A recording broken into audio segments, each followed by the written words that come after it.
Jack and Jill. They are two mischievous little Jack Russells. Jill likes to watch TV, and Jack loves eating socks. They are really fun pets to have, but they need a lot of looking after. I went to visit the vet to learn how to take care of them. This is what I learned.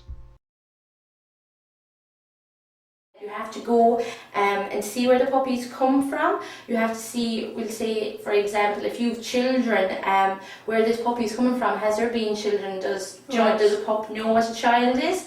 They ask to see both parents to make sure they're in good condition, that they're well socialised, so that they're very used to people and everything, because you don't want to promote the business of puppy farming.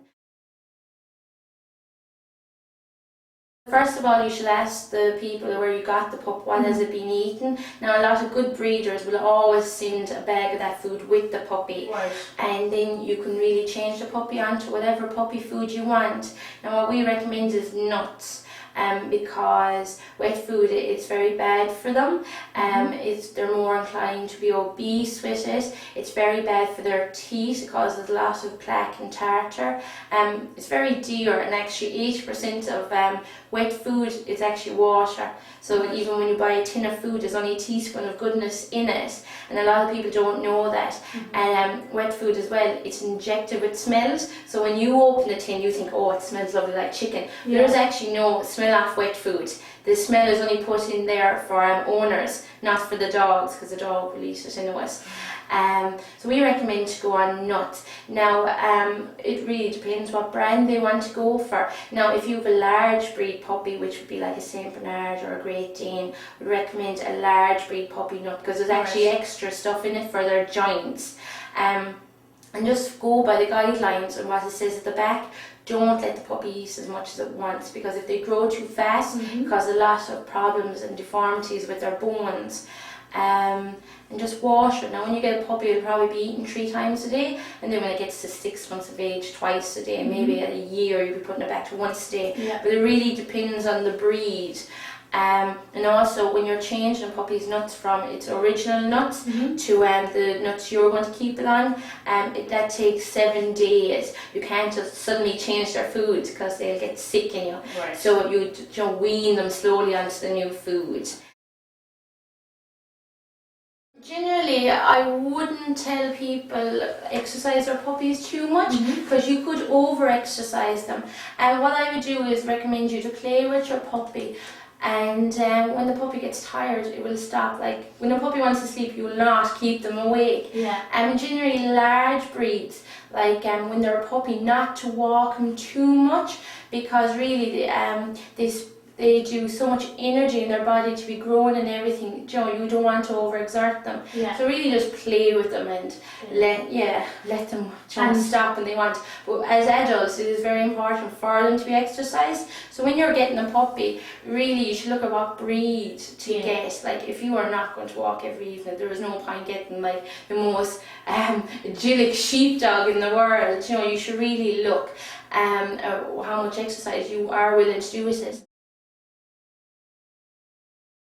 Another thing to look at is grooming. Like the most popular breed we're getting in now lately is a Bichon Frise. They're like a small white little fluffy dog, but no one brushes them, and they're all coming in to be groomed. And like the pups have never been groomed, they find it so traumatic, and they all have to be, like a lot of them have been sedated to get it done. So really as well, do not get a fluffy dog if you're not willing to brush it every day. So a lot of people come in and ask for vaccination. So you get your pup's first vaccination. You can get it done from 8 weeks of age onwards, and then it needs a second injection about 2 or 3 weeks after the first one, and then it's just once a year from then on. But you can start vaccinations at any age with any animal.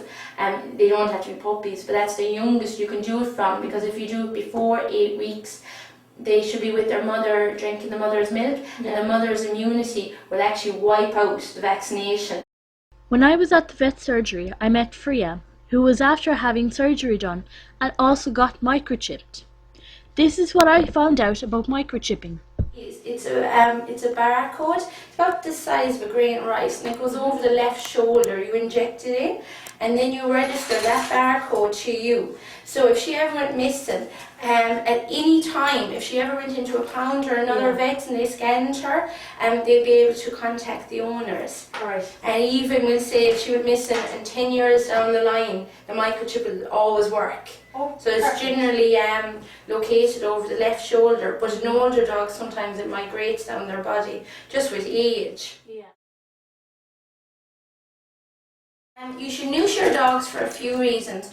One is no one wants any puppies. Like everyone wants puppies the first few days to play with, but it's so hard to get homes for puppies. Another reason is, let's say she is so small, if she came in season, like it'd be very rare a tiny dog her size would come to mate with her. It's going to be every sheepdog and Labrador in Kirush is going to come after her, and it would actually kill her being mated with one of those.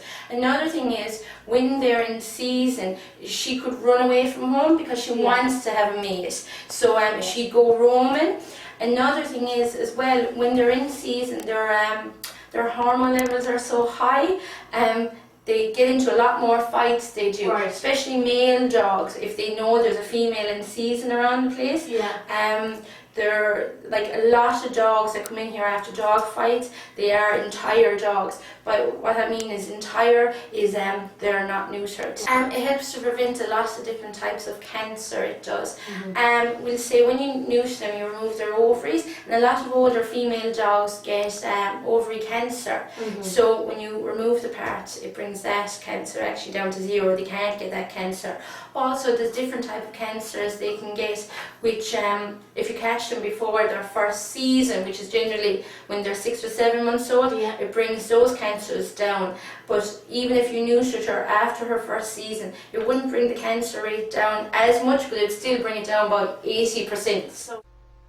During my visit to the vet surgery, I found out about all the ways to take care of Jack and Jill and keep them safe and healthy.